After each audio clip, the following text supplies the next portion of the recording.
आज के लेक्चर में हम सेल साइकिल को डिटेल में देखेंगे। लास्ट लेक्चर में हमने जो है इसकी फेजेस जो हैं कौन कौन सी हैं उनको डिस्कस किया था, लेकिन हमने डिटेल में डिस्कस नहीं किया था, हमने सिर्फ उनके नाम देखे थे।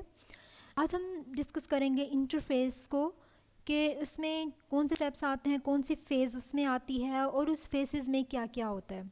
हमने माइटोटिक फेज़ को भी देख लिया था कि इसमें न्यूक्लियस की डिवीजन हो रही होती है और साइटोप्लाज्म की डिवीजन हो रही होती है। इंटरफेस में हमने देखा था कि इसमें जो है G1 फेज़ होती है, S फेज़ होती है, G2 फेज़ होती है। निकाह इंटरफेस जो है 90% सेल साइकिल का एरिया कवर करती है। उसके अलावा ये डिवाइड हो रही होती है 3 सब फेजेस में, जिसको G1 फेज़ कहते हैं यानी कि first gap, S phase synthesis, G2 phase second gap. The cell grows during all 3 phases but chromosome are duplicated only during the S phase. अब इन तीनों फेजेस में सेल तो ग्रो हो रहा है, लेकिन जो क्रोमोसोम डुप्लीकेट होगा वो कहाँ होगा? वो होगा एस फेज़ में, ना वो G1 फेज़ में होगा ना वो G2 फेज़ में होगा। यहाँ पे एस फेज़ में क्या होता है कि यहाँ पर डीएनए रेप्लिकेट हो रहा होता है, डीएनए की रेप्लिकेशन हो रही होती है। अब वाई डीएनए शुड रेप्लिकेट, कि डीएनए को रेप्लिकेट क्यों होना चाहिए? वाई डीएनए शुड रेप्लिकेट, अगर ये सवाल हो कि हम कहते हैं कि इसमें रेप्लिकेशन क्यों हो रही होती है कि an exact copy of the DNA is formed before the cell division. एक एग्जैक्ट कॉपी बन रही है डीएनए की सेल डिवीजन से पहले, जिसको हम कह रहे हैं रेप्लिकेशन। कि जो डबल स्ट्रैंडेड डीएनए है मेक्स अ रेप्लिका और डुप्लीकेट ऑफ इटसेल्फ, कि वो अपने ही जैसी एक कॉपी बना देगा या फिर वो डुप्लीकेट हो जाएगा, खुद को डुप्लीकेट कर लेगा, डुप्लीकेट इटसेल्फ। इसके अलावा हम कहते हैं कि each daughter cell receives the same genetic material as the parent cell, इसलिए रेप्लिकेशन जो है वो असेंशियल होती है। इसमें हमने बात की पहले भी कि सिस्टर क्रोमेटिड्स जो है वो बनते हैं, उसके अलावा जो है कॉपी ऑफ क्रोमोसोम प्रोड्यूस हो रही होती है, उसके अलावा जो है सेंट्रोमियर बन रहा है, उसके अलावा एक और चीज़ है काइनेटोकोर भी है इसमें। अब काइनेटोकोर क्या होती है, इसके लिए भी इसका भी आपको जानना ज़रूरी है कि काइनेटोकोर क्या है। A protein structure that attach spindle fibre on a chromosome, कि एक प्रोटीन का स्ट्रक्चर है जो क्या करता है कि वो अटैच करता है स्पिंडल फाइबर को क्रोमोसोम पे। ठीक है, अब हम इसकी डिटेल देखते हैं G1 फेज़ की और S फेज़ की और G2 फेज़ की। अगर बात कर रहे हैं G1 फेज़ की, तो इसमें क्या होता है? G1 फेज़ हम कह रहे हैं कि फर्स्ट गैप है। इसके अलावा अगर हम इसकी डायग्राम देख लें, इसमें एक्सप्लेन करते हैं। अब इसमें आपको नज़र आ रहा है ये जो पूरा एरिया है, ये जो पूरा एरिया है जहाँ पर इंटरफेस मेंशन है, ये इंटरफेस वाला है। और ये जो थोड़ा सा येलो कलर में आपको नज़र आ रहा है, ये क्या है? ये एम फेज़ है, जिसको माइटोटिक फेज़ बोलते हैं। ये एम फेज़ है, यहाँ पर मेंशन भी हुआ हुआ है माइटोटिक फेज़। उसके अलावा बाकी जो एरिया है वो इंटरफेज़ है। अब हमने कहा कि इसकी सब फेजेस हैं। ये इसका एरिया G1 फेज़ है। उसके अलावा जो ब्लू में दिखाई दे रहा है ये डीएनए सिंथेसिस यानी कि S फेज़ है। उसके बाद जो ग्रीन में नज़र आ रहा है एरिया वो क्या है? वो G2 फेज़ है। अब अगर कहें G1 फेज़, अब G1 फेज़ में क्या होता है कि प्रोटीन की सिंथेसिस हो रही है। हम सबसे पहले बात कर लेते हैं कि यहाँ पर क्या होता है कि एक 2n क्रोमोसोम इसके अंदर दाखिल हो गया। ठीक है, एक डुप्लीकेटेड इसके अंदर दाखिल हुआ। अब क्या होगा कि जब वो दाखिल हो जाता है, एक डुप्लीकेटेड सेल इसमें दाखिल होगा। अब उसने आगे G1 फेज़ में जाना है, फिर उसने S में, फिर उसने G2 फेज़ में। अब G1 में जब वो जाएगा तो उसमें क्या होगा कि उसमें प्रोटीन सिंथेसिस होती है। प्रोटीन सिंथेसिस जो है वो इंक्रीज़ हुई होती है। उसके अलावा प्रोटीन सिंथेसिस की अगर बात करें तो ट्रांसक्रिप्शन होती है और वो ट्रांसलेशन होती है। अगर ट्रांसक्रिप्शन और ट्रांसलेशन में हम कहते हैं कि इसमें सारे हम जितनी भी टाइप्स हैं RNA की वो देखते हैं, tRNA, mRNA, वो सारी हम पढ़ते हैं। उसके अलावा यहाँ पर ATP की सिंथेसिस भी हो रही होती है। पहले नंबर पे हमने बात की प्रोटीन सिंथेसिस हो रही है। दूसरे नंबर पे हमने क्या कहा कि इसमें ट्रांसक्रिप्शन ट्रांसलेशन हो रही होती है। प्रोटीन सिंथेसिस का मतलब है यानी कि ट्रांसक्रिप्शन एंड ट्रांसलेशन। उसके बाद हमने कहा कि इसमें तीसरे नंबर पे ATP सिंथेसिस हो रही होती है। चौथे नंबर पे अगर हम बात करें कि इसमें एंजाइम रिक्वायर्ड होते हैं। अब वो एंजाइम क्यों रिक्वायर्ड होते हैं? क्योंकि उन्होंने डीएनए की रेप्लिकेशन करनी होती है। अब वो इसलिए कि क्योंकि हम कह रहे हैं कि G1 फेज़ जो है इसने प्रिपरेटिव फेज़ ये स्टार्ट हो रही है यहाँ से कि इसने ख़ुद को प्रिपेयर करना है। It prepare itself for S phase. अब इसने G1 फेज़ ने अपने आप को प्रिपेयर करना है कि वो S फेज़ में जाके डीएनए की रेप्लिकेशन कर ले। इसलिए यहाँ पे हम कहते हैं कि हमें एंजाइम रिक्वायर्ड होते हैं कि वो प्रोटीन सिंथेसिस का काम कर सकें। उसके अलावा हमें एटीपी की सिंथेसिस भी हो रही होती है। उसके अलावा अगर बात करें जीवन में, तो यहाँ पे हमें रॉ मटेरियल भी रिक्वायर्ड होते हैं फॉर एस फेज़। उसके बाद यहाँ पर जो सेल का साइज़ है वो भी इंक्रीज़ होता है, और पहले नॉर्मल है देन वो इंक्रीज़ होता जाता है। जब सेल का साइज़ इंक्रीज़ होता है फिर हम इसको कहते हैं सेल की ग्रोथ भी हो रही होती है।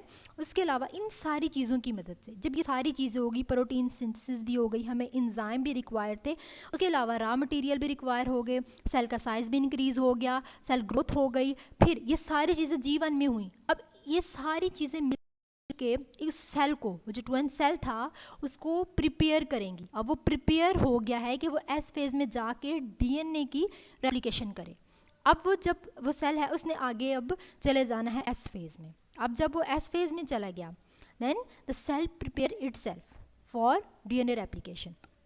अब यहाँ पे हम देखते हैं एस फेज़ में क्या हो रहा है कि इधर डीएनए के हम कहते हैं मेन चीज़ के डीएनए की रेप्लिकेशन होती है। अभी उसके अलावा यहाँ पे हम कहते हैं कि अगर एनिमल्स की बात की जाए, तो अगर एनिमल सेल्स में देखें तो वहाँ पर जो डीएनए है, जो सेंट्रियोल डीएनए है, उसकी डिवीजन होती है। क्योंकि हम ये एनिमल सेल्स की बात कर रहे हैं सेंट्रियोल, क्योंकि एनिमल सेल्स के डीएनए में हम कह रहे हैं सेंट्रियोल मौजूद है। लेकिन अगर ये प्लांट्स की बात करें तो प्लांट्स में सेंट्रियोल मौजूद नहीं होता। सेंट्रियोल सिर्फ एनिमल सेल में मौजूद है, और अभी हमने एनिमल सेल की बात की।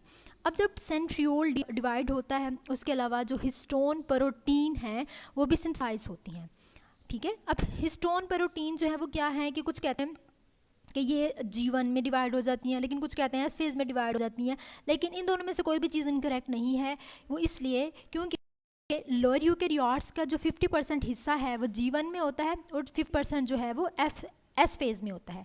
उसके अलावा अगर हायर यूकेरियोट्स की बात करें तो उसमें 100% जो है वो हिस्सा जो है वो एस फेज़ में डिवाइड हो गया। ठीक है, लोअर यूकेरियोट्स में 50 जीवन में और 50 हो रहा है एस फेज़ में। उसके अलावा जो हायर यूकेरियोट्स हैं उनमें 100% जो है वो किस में हो रहा है डिवाइड, वो एस फेज़ में आके डिवाइड हो रहा है। अब यहाँ पे हम कह रहे हैं न्यूक्लियोसोम की असेंबली होगी। उसके अलावा हम कह रहे हैं न्यूक्लियोसोम बन गया, न्यूक्लियोसोम की असेंबली हो गई। अब ये सारी चीज़ें मिलके इसको अब रेप्लिकेट करेंगी, क्योंकि हमने कहा कि हिस्टोन प्रोटीन भी यहाँ पे सिंथेसाइज हो रही होती है, न्यूक्लियोसोम की असेंबली भी हो रही होती है। इन सारी चीज़ों की मदद से अब एस फेज़ में आके जो है डीएनए वो रेप्लिकेट हो गया। ठीक है, प्रिपेयर तो वो पहले ही जीवन फेज़ में हो गया था, उसके बाद एस फेज़ में आया था और वहाँ पर आके जो है वो रेप्लिकेट हुआ। अब उसके बाद एस फेज़ से उसने जाना है G2 फेज़ में। अब G2 फेज़ में जब वो चला गया तो पहले वो रेप्लिकेट हुआ, then cell prepare itself for division. पहले cell prepare itself for DNA replication, and now the cell prepare itself for division. And जब जो डिवीजन होगी, सेल प्रिपेयर हो गया है कि वो अब डिवाइड हो सके। अब G2 में सेल ने प्रिपेयर होना है किसके लिए, डिवीजन के लिए। अब जब वो डिवीजन के प्रिपेयर होगा तो यहाँ पे क्या होता है, G2 फेज़ में न्यू ऑर्गेनेली बनती हैं। उसके अलावा क्रोमोसोम सेपरेट होते हैं, स्पिंडल फाइबर जो है स्पिंडल फाउंड होते हैं। उसके अलावा जो है क्या होता है कि हमने बात की क्रोमोसोम सेपरेट होंगे, ऑर्गेनेली बन रही होती है, स्पिंडल फॉर्म्ड हो रहे होते हैं। यहाँ पर भी प्रोटीन की सिंथेसिस बहुत ज़्यादा इंक्रीज हो जाती है। उसके अलावा स्पिंडल की अगर बात करें तो ट्यूबुलिन की भी बात करते हैं कि tubulin protein required for spindle fibre formation. ठीक है, कि अगर स्पिंडल फॉर्मेशन की बात करें तो हम उसके लिए कहते हैं ट्यूबुलिन कहलाता है। अब ट्यूबुलिन प्रोटीन रिक्वायर होती है कि वो स्पिंडल की फाइबर फॉर्मेशन कर सके। ठीक है, अब ये सारी चीज़ें मिलके यहाँ पे आरएनए सिंथेसिस भी इंक्रीज हो रही है। अब यहाँ पे सेल रेडी हो गया है कि वो डिवाइड हो सके। क्या कहा हमने, G2 फेज़ में प्रोटीन सिंथेसिस इंक्रीज हो जाती है। उसके अलावा ट्यूबुलिन प्रोटीन रिक्वायर होती है कि वो स्पिंडल फाइबर फॉर्मेशन के लिए। उसके बाद हम कहते हैं कि आरएनए सिंथेसिस भी इंक्रीज होती है G2 फेज़ में। अब यहाँ पे सेल रेडी हो गया है कि उसने जाना होता है M फेज़ में। G2 में आ गया, अब इसके बाद उसने जाना है माइटोटिक फेज़ में। G1 से S में आया, S से G2 में, G2 से अब उसने जाना है माइटोटिक फेज़ में। अब जब वो माइटोटिक फेज़ में जाता है तो वो 4 स्टेप से होता है, वो गुजरता है। सबसे जो पहला है वो कहलाता है प्रोफेज, सेकंड पे कहलाता है मेटाफेज, थर्ड पे कहलाता है एनाफेज, चौथे पे है टीलोफेज। चौथे पे क्या कहलाता है, टीलोफेज। इसके बाद ये चारों स्टेप्स जब हो गए कि प्रोफेज, मेटाफेज, एनाफेज, टीलोफेज, इसके बाद क्या होता है कि न्यूक्लियस तो डिवाइड हो गया। उसके बाद जब न्यूक्लियस डिवाइड हो जाता है then cytoplasm is also divided. और ये जो चारों मैंने आपको स्टेप बताए हैं, ये स्टेप जो है यहाँ पर इसकी कंप्लीट डिवीजन हो जाती है। माइटोटिक फेज में आके वो कंप्लीट डिवाइड हो गया। अब यहाँ पर आप देख रहे हैं ये 2 सिस्टर बन गई, 2 सिस्टर क्रोमेटिड्स। ये अब 2 सेल्स में आ गए। बिल्कुल यहाँ पे वो ऐसे नज़र नहीं आ रहा, जो पहले मैंने आपको डायग्राम दिखाई थी उसमें वो क्रोमोसोम की वो ऐसे बिल्कुल उसकी शेप नज़र आ रही थी कि वो सिस्टर क्रोमेटिड्स है, लेकिन यहाँ पे आपको सेलनुमा शेप नज़र आ रही है। 2 सेल्स में तकसीम हो गया, यहाँ पे 2 सेल्स सेपरेट हो गए। इसके अलावा समटाइम्स ऐसा होता है कि कुछ क्रोमोसोम जो हैं वो डिवाइड नहीं होते, कुछ हो यहाँ पे तो हो रहा है, लेकिन समटाइम्स कुछ ऐसे केसेस भी होते हैं जिसमें क्रोमोसोम डिवाइड नहीं होता। जिससे भी हमने बात की थी पहले कि समटाइम्स जो है वो हाफ नंबर ऑफ क्रोमोसोम जो है वो शेयर कर रहे होते हैं और वो डिवीजन नहीं हो रही होती, आइडेंटिकल नहीं होते। उसको जब क्रोमोसोम डिवाइड नहीं हो रहे होते उसको हम कहते हैं जी नॉट फेज। यहाँ पर जो ये माइटोटिक फेज है इसके साथ ही जो है जी नॉट फेज होती है। G1 से पहले एक जी नॉट फेज होती है जिसको क्विजेंट फेज भी कहते हैं, उसके अलावा जी नॉट फेज भी कहते हैं।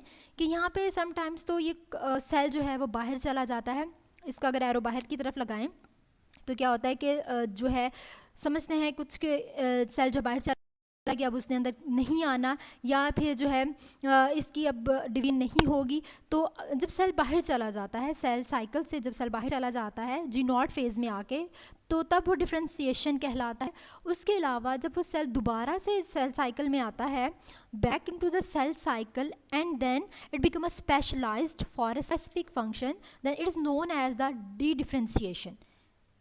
इसके अलावा समटाइम्स ऐसा होता है कि सेल जो है अंदर आता भी है और उसके बाद वो कंप्लीट साइकिल पूरा करता है, G1 में जाता है, S में जाता है, G2 में जाता है, फिर दोबारा वो क्या करता है कि वो बाहर चला जाता है, फिर दोबारा अंदर आएगा। इसके अलावा समटाइम्स ऐसा है कि after coming in the cell cycle and become again out, फिर वो क्या कहलाता है, ये चीज़ कहलाती है रीडिफ्रेंशिएशन। अंदर भी आएगा बाहर भी जाएगा और ये सेल साइकिल में जो है कंप्लीट डिवीजन भी करेगा, ये चीज़ कहलाती है रीडिफ्रेंशिएशन। तो अब हमने इसमें देखा कि G1 फेज़ में जो है वो किस तरह डिवीजन हुई, S फेज़ में किस तरह हुआ, G2 में किस तरह हुआ। कि जो है G1 में हमने बात की कि cell prepare itself for DNA replication, और उसके बाद S में हमने बात की कि सेल जो है वो प्रिपेयर हो चुका था रेप्लिकेशन के लिए और S में आके DNA रेप्लिकेट हो गया, DNA रेप्लिकेशन हुई। S के बाद जब वो G2 फेज़ में आया तो फिर रेप्लिकेशन तो पहले हो गई थी, अब G2 फेज़ में आके वो ख़ुद को इस काबिल बना लेता है कि अब वो डिवाइड हो सके। It prepare itself for cell division. अब यहाँ पर आके वो डिवीजन हो गई उसकी, then it goes to the mitotic phase. Mitotic phase में वो फेजेस पे गुजरता है, प्रोफेज, मेटाफेज, एनाफेज, टीलोफेज। और इन सारी चीज़ों के बाद जब सेल जो है न्यूक्लियस डिवाइड हो गया, then after the nucleus division cytoplasm has also divided and it also a complete division. अब हम कह रहे हैं कि ये सेल की कंप्लीट डिवीजन हो गई और ये सारी चीज़ जो है ये क्या कहला रही है, ये हम कह रहे हैं ये सब कुछ जो है एक सेल साइकिल के अंदर हो रहा है। आज के लेक्चर में हमने सेल साइकिल को कंप्लीट देखा कि इसमें किस स्टेप पर क्या चीज़ रिक्वायर्ड थी, किस स्टेप पर क्या चीज़ हो रही थी, ये सारी चीज़ें हमने आज के लेक्चर में देखी। उसके अलावा एक और बात कि अगर हम कहते हैं एक सेल है या एक इक्वेटर से वो पोल में जा रहा है तो उसको ATPs चाहिए होते हैं, तो उसको 30 ATPs चाहिए होते हैं। अगर हम क्रोमोसोम की बात करें 46 हैं तो 46 मल्टीप्लाई बाय 30, देन ये आपको पता चल जाएगा कि इतने ATPs रिक्वायर्ड हो रहे हैं जब सेल इक्वेटर से पोल की तरफ मूव कर रहा होगा। ये आज हमारा लेक्चर था।